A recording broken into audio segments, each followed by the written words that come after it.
This is Buddy, who's not trained as a photography assistant yet. Oh yeah, what do you mean you are?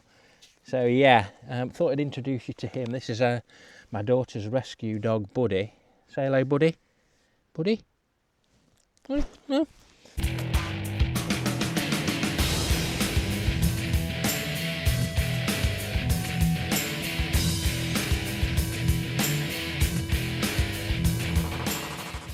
Hello everybody, I've got a couple of days up in Aberdeenshire again, so it seems silly not to try out some landscape photography, and I've got some new filters to try out, so yeah, nice evening. Let's see what we can do.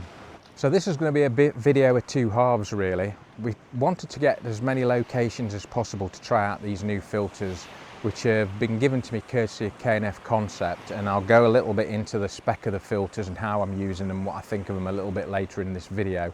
But we thought it'd be a good idea to try and get down to the coast. Now, we're up near a place called Slains Castle, where I've been loads of times before, but from there you're actually about 100 and odd feet above the sea. So we've come down to a little place called Cruden Bay and Port Ellen, where we can get down actually on a level with the sea.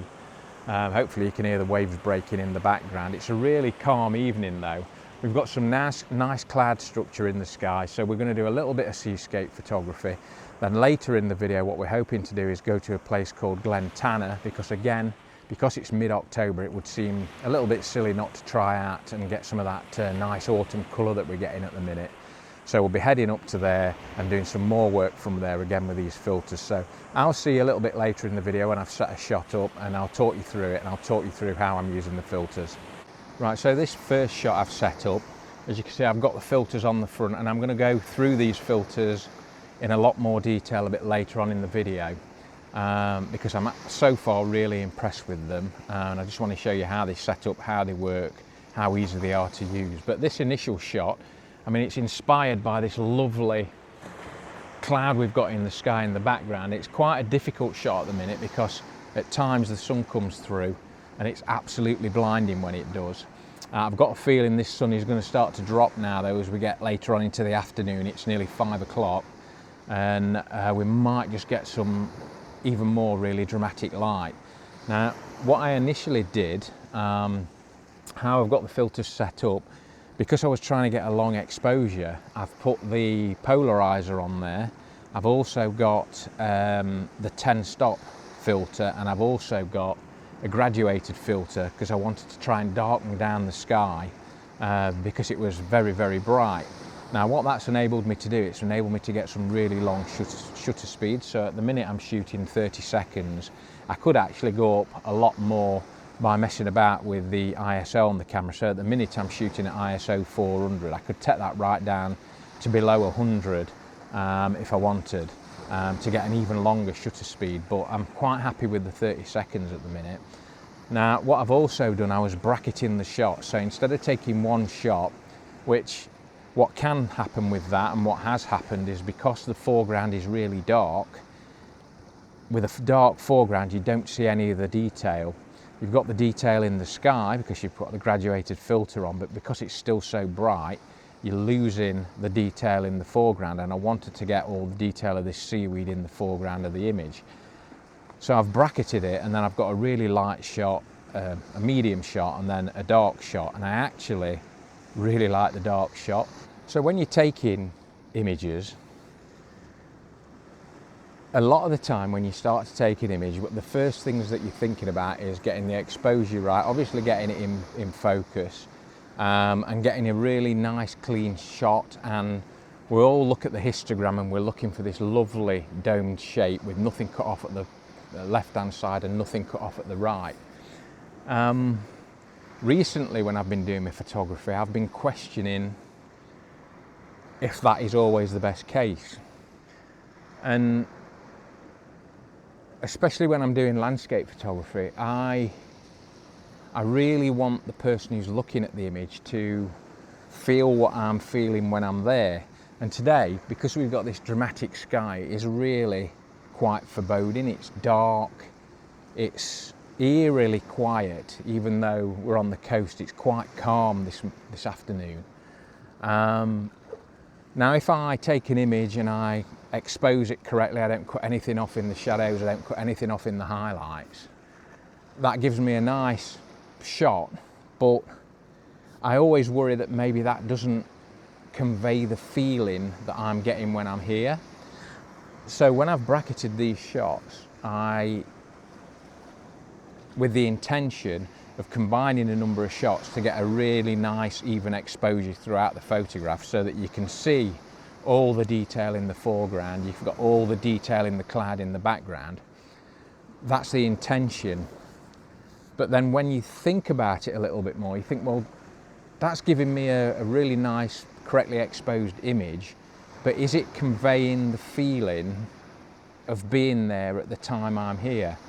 And the more I think about it, the more it doesn't. And when I looked at the really dark image that I'd taken, where there's obviously the shadow areas, some of them are clipped, it's dark, you can't really see what's there. And I think for me, my photography as I go forward, especially landscape photography, and I think it may have something as well to do with the Simon Marsden stuff I like, is I like to have dark areas. I like to have areas of mystery that keeps you guessing, that maybe you're unsure about what's there. So I really like the dark image. Now you can tell me what you think. What I will do, I'll process a couple of images. I'll do one of the bracketed shots where it's perfectly exposed left to right, nothing clipped, and then I'll do a dark shot that I really like, that for me gives much more of the feeling of the location at that time, and maybe as a viewer will make you feel more than the correctly exposed version. But let me know in the comments below.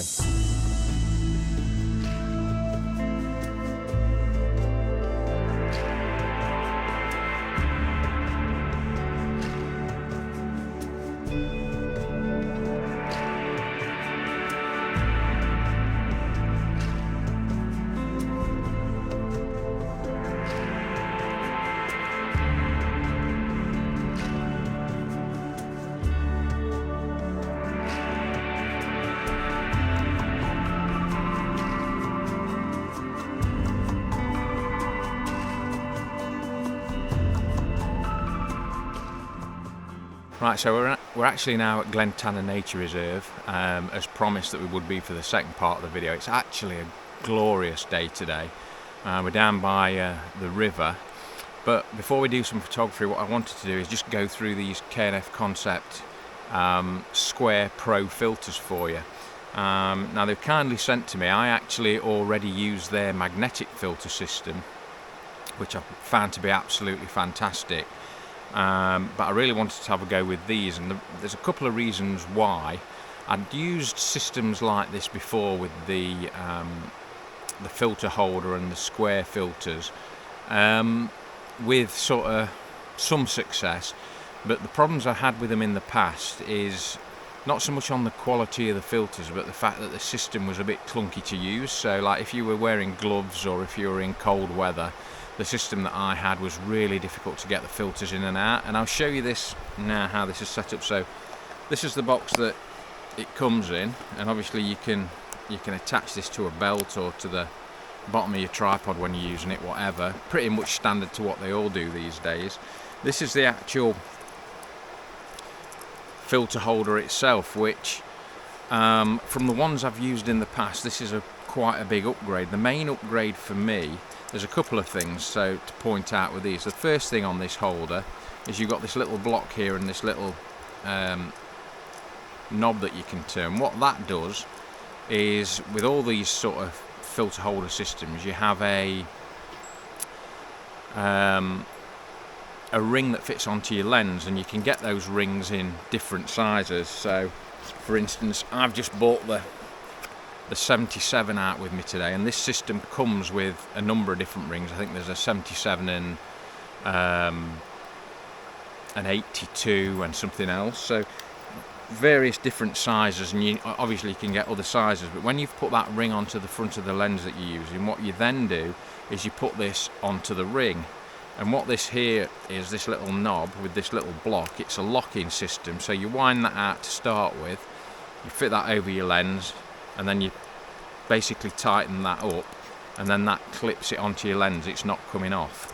The other thing I like about this is as well as having the square filters that slot down the front so you can fit 2 into here on at the same time, you've got this here which is where you can put your polarizing filter. Now the thing I like about this is the last one I had, as I said, it was really difficult to get the circular filters out. With this one, all you do is you slot it down that slot there, and as you can probably see here, there's a little handle. Now when you put your filter in, it'll only go down so far, and then basically you drop that down and clip it in and the filter will drop in, and then you've got a little wheel here to spin your circular polarizing filter. But then when you want to take it out, you just basically flip that and this lever will pull the circular filter out, so there's no difficulty getting it out at all. It's really dead easy. So that's the filter holder. Absolutely fantastic piece of design, and this has actually won some design awards as well, this filter system. So the one I've picked up comes with the circular polarizing filter. You also get a 10 stop filter, so for when you're doing your long exposures and stuff like that. But one of the reasons I wanted to get this particular set, because K&F Concept do these in various denominations, so if you're a photographer that likes to do more of the really long exposure stuff, you can get one with a 6 stop filter and a 10 stop. I actually went for this one because it's got a graduated filter in, and one of the things I really do miss is being able to use a graduated filter when I'm out in the field, rather than trying to do that post shoot, so actually doing it in the computer. As I've said before, I'm not somebody who likes to sit for hours and hours and hours in front of the computer with a shot that I've taken, messing about with it, trying to get the sky right or something. I'd rather try and do it in the field, and with a graduated filter that allows me to do that. These are an absolutely fantastic bit of kit. So yeah, let's go and put in some good use again. Right, I've come down to the river that runs, or the burn, whatever you want to call it, that runs through here. There's a lovely old packhorse style bridge in front of me, and I'll show you on the back of the camera now. I'm just running a little bit of film so you can see what I've got. Now it looks a nice image without using any filters. You can make it's just, the whole scene is quite nice.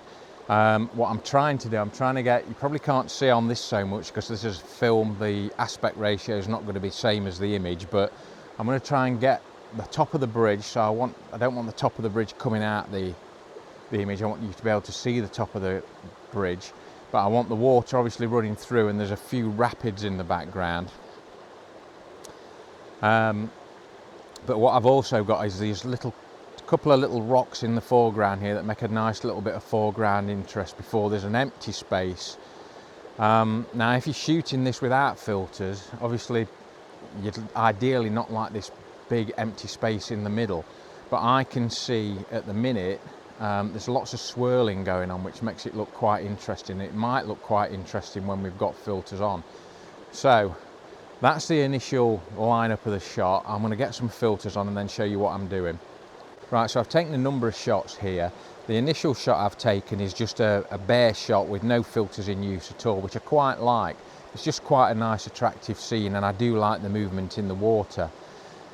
I've then taken a shot where I've put the polarizer on, and you can see what the polarizer does. From the initial shot, if I put a comparison side by side, you'll see the second shot, it takes all the reflections off the water, which sometimes you want to do, sometimes you don't want to do it. It also, like if you've got foliage that's wet, it'll take all that shine off the leaves so that you're not getting that harsh light bouncing off things. So if we'd had a lot of rain this morning, that would help get rid of that on the rocks and everything else if you weren't wanting it in your image, which sometimes you don't. The last image I've taken is using the 10 stopper, which I think for this scene here is way too much. Normally I would go with something that was just maybe a couple of stops. Now you can actually use the just the polarizing filter. That'll take the light down by a couple of stops. So I'm probably going to have a go at that, see if I can get if I take the ISO really low down, whether I can get maybe a second and a half exposure to see what that looks like. But I have seen another shot through the bridge, which I think might suit the 10 stopper a little bit better. So when I get through to that, I'll let you know. Right, so I've now got myself in another pretty precarious position. I'm right down near the water and the camera is hovering again quite precariously over the water. I know probably a lot of you have been screaming at that last shot, telling me to get down lower. I actually did try that, but the only way I could get the camera low enough with the tripod I've got, because it's got a central column, was to balance it on a rock, which I couldn't get to work, so I abandoned it. But obviously in situations like that where you've got a large area of dead space in the middle and you've got a little bit of foreground interest, which I had with those two rocks, getting down lower then will extenuate the size of the rocks in front and will also get rid of some of that dead space in the middle. So ideally that's what I would have liked to do. If I'd got a tripod with no column with me, that would have been quite easy to do today and the shot would have been much better. But anyway, I've come to the other side of the bridge now. As you can probably see, the bridge is above me and I'm going to have a go at these rapids. So I'm going to put some filters on. I've got the water basically running from top left to bottom right through the image. At the minute it's quite wild, so what I'm going to try and do is use the polarizer to get rid of some of the reflections and also use the 10 stopper to see what sort of image that gives me as well. So yeah, we'll get it set up and we'll see how we go. Right, so this shot is all about the flow of the water really. I've taken the shot once without any filters on, and as you'll see from this image, it's very, very chaotic. You don't really know where to look because there's so much going on with this water shooting down different sections of the burn here. It's really difficult to know where to look. So this is an ideal situation for me where when you've got dark ND filters that you can put on so that you can slow the water down and then take away some of that complication that that gives you. So what I've done here is I've got the polarizer on, which again I'm using to take some of the reflection off the water. And then I've also put the 10 stopper on. Now, in this situation, ideally, I think I'd have been better with a 6 stopper because I'm actually having to go up to 400 ISO just to try and lighten the image a bit. I'm at 30-second exposure here, but what that does do, and hopefully you'll see that from the image, it takes away some of that complication from the water. Now, a lot of the time, you might want just a 1-2 second exposure so you're still showing some of that movement. But here, I think for me, because I'm concentrating on the whole burn as it's coming down, there's multiple lanes of water coming through here, which means that it's very, very complex and you don't know really where to look. Whereas what I'm trying to get from the image is just that diagonal from top left to bottom right with the water flowing through the image. Let me know what you think. I'll stick the image up now.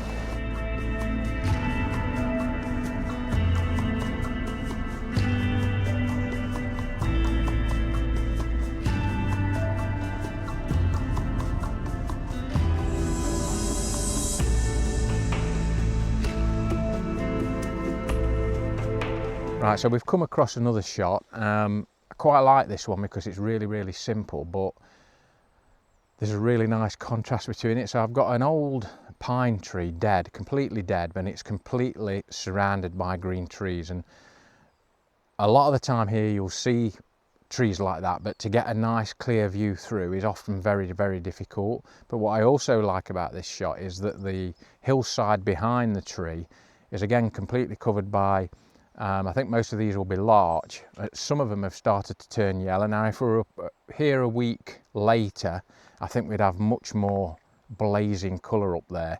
And I'm not sure whether that might have detracted from what is for me the star of this picture, which is that old dead tree. We've got lovely side light coming in from the light and it's basically firing it up silver. It looks absolutely fantastic. And then we've just got these subtle colours in the background. So anyway, let me know what you think. I absolutely love this image.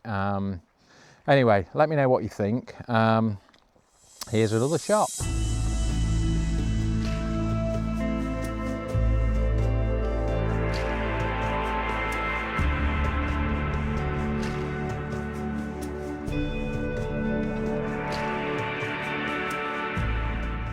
Right, we've made it back to the van. Had a lovely day out here doing photography today. Actually, Glen Tanner at this time of year, you could spend probably a good 3 or 4 weeks here and just not get tired of it. There's just autumn colour everywhere, and I think we've caught it pretty much near the start, so I think it's just going to kick off even more than that. As regards these filters, I think for me, I've really enjoyed using them again today, and I think that's one of the things about it, is that because the filters I've used in the past have been quite difficult to get on with, certainly at times when I've been out in the winter, a lot of occasions where I'm thinking, yeah, this could do with a filter, and then I'm looking at the filters I've got to try and get out the bag and get on the camera and get off the camera without dropping them, without getting them stuck. A lot of the times what you tend to find you're doing is you don't bother, you know. And I've found today these have been so simple to use and so easy to get on and off. Yeah, it's really been a joy to use them actually. I can't say that, you know, quality wise they look absolutely fantastic. I can't say I've used anything else that has really been better. So if you're just doing a full landscape day, then these are absolutely perfect. Anyway, there is a discount code in the description of the video which I'll stick up for you if you want to get hold of some of these. And as I say, there are various kits depending on what style of photography that you do like best. And also obviously you can then add to the filter set that you've got if there's other filters that you think that you might need along the way.